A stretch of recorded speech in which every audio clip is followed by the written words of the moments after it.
The Testament of Asher, the 10th son of Jacob and Zilpah. Chapter 1. A copy of the Testament of Asher. The things he spoke to his sons in the 125th year of his life. While he was still healthy, he said to them, Listen, children of Asher, to your father, and I will show you everything that is right in the sight of Yahuwah. Yahuwah has granted two ways to the sons of men, two mindsets, two lines of action, two models, and two goals. Accordingly, everything is in pairs, the one over against the other. The two ways are good and evil. Concerning them there are two dispositions within our breasts that choose between them. If the soul wants to follow the good way, all of its deeds are done in righteousness, and every sin is immediately repented. Contemplating just deeds and rejecting wickedness, the soul overcomes evil and uproots sin. But if the mind is disposed toward evil, all of its deeds are wicked, driving out the good. It accepts the evil and is overmastered by Beliar, who even when good is undertaken presses the struggle so as to make the aim of his action into evil, since the devil's storehouse is filled with the venom of the evil spirit. Chapter 2. The soul, they say, may in words express good for the sake of evil, but the overcome of the action leads to evil. There is a man who has no mercy on the one who serves him in performing an evil deed. There are two aspects of this, but the whole is wicked. And there is a man who loves the one who does the evil as he is himself involved in evil, so that he would choose to die in evil for the evildoer's sake. There are also two aspects of this, but the whole situation is evil. Although indeed love is there, yet in wickedness is evil concealed. In name it is as though it were good, but the outcome of the act is to bring evil. Someone steals, deals unjustly, robs, cheats, but yet has pity on the poor. This also has two aspects, but is evil as a whole. He who cheats his neighbor provokes Yahuwah's wrath. He who serves falsely before the Most High and yet has mercy on the poor disregards Yahuwah who uttered the law's commands. He provokes him and yet he alleviates the plight of the poor day laborer. He defiles the soul and takes pride in his own body. He kills many, yet has pity on a few. This also has two aspects, but is evil as a whole. Someone else commits adultery and is sexually promiscuous, yet is abstemious in his eating. While fasting, he is committing evil deeds. Through the power of his wealth, he ravages many, and yet, in spite of his excessive evil, he performs the commandments. This also has two aspects, but is evil as a whole. Such persons are hares, because although they are halfway clean, in truth they are unclean. For this is what God has said on the tables of the commandments.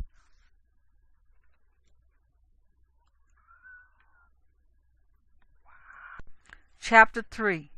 But you, my children, do not be two-faced like them, one good and the other evil. Rather, cling only to goodness, because in it Yahuwah Elohim is at rest, and men aspire to it. Flee from the evil tendency, destroying the devil by your good works. For those who are two-faced are not of God, but they are enslaved to their evil desires, so that they might be pleasing to Beliar and to persons like themselves.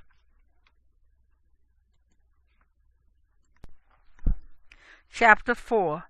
For persons who are good, who are single-minded, even though they are considered by the two-faced to be sinners, are righteous before Yahuwah.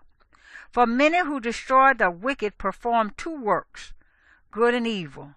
But it is good as a whole, because evil is uprooted and destroyed.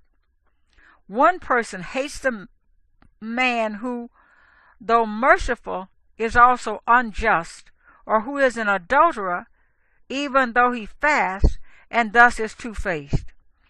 But his work is good as a whole, because he imitates Yahuwah, not accepting the seeming good as though it were the truly good. Another person does not want to see any pleasant days among the convivial, lest they disgrace the body and pollute the soul. This also has two aspects, but is good as the whole. For such persons are like gazelles and stags. In appearance they seem wild and unclean, but as a whole they are clean.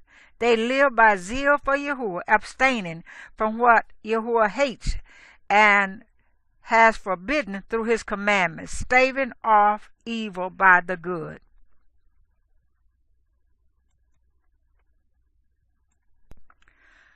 Chapter 5. Children, you see how in everything there are two factors, one against the other, one concealed by the other. And possessions is greed, and merriment is drunkenness, and laughter is lamentation, and marriage is dissoluteness. Death is successor to life, dishonor to glory, night to day, darkness to light. But all these things lead ultimately to day. Righteous actions to life, unjust actions to death, since eternal life wards off death. One cannot say truth is a lie, nor a righteous act is unjust, because all truth is subject ultimately to the light, just as all things are subject ultimately to Yahuwah. I have demonstrated all these things in my life, and have not strayed from Yahuwah's truth. I have searched out the commandments of the Most High and lived them according to all my strength.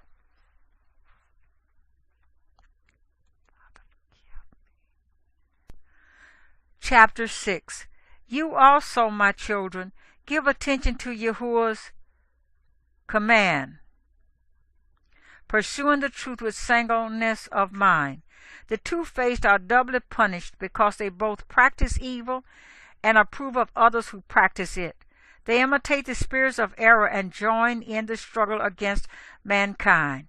You therefore, my children, keep the law of Yahuwah. Do not pay attention to evil as to good, but have regard for what is really good, and keep it thoroughly in all Yahuwah's commandments, taking it as your way of life and finding rest in it. For the ultimate end of human beings display their righteousness, since they are made known to the angels of Yahuwah and to Beliar. For when the evil soul departs, it is harassed by the evil spirit which is served through its desires and evil works. But if anyone is peaceful with joy, he comes to know the angel of peace and enters eternal life. Chapter 7. Do not become like Sodom, which did not recognize Yahuwah's angels and perished forever. For I know that you will sin and be delivered into the hands of your enemies.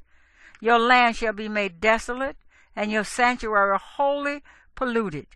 You will be scattered to the four corners of the earth, and the dispersion you shall be regarded as worthless, like useless water, until such time as the Most High visits the earth.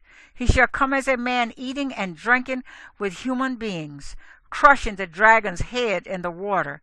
He will save Israel and all the nations. Yahuwah speaking like a man. Tell these things, my children, to your children, so that they will not disobey him. For I know that you will be thoroughly disobedient, that you will be thoroughly irreligious, heeding not Yahuwah's law, but human commandments, being corrupted by evil. For this reason you will be scattered like Dan and Gad, my brothers. You shall not know your own lands, tribe, or language. But he will gather you in faith through his compassion and on account of Abraham, Isaac, and Jacob.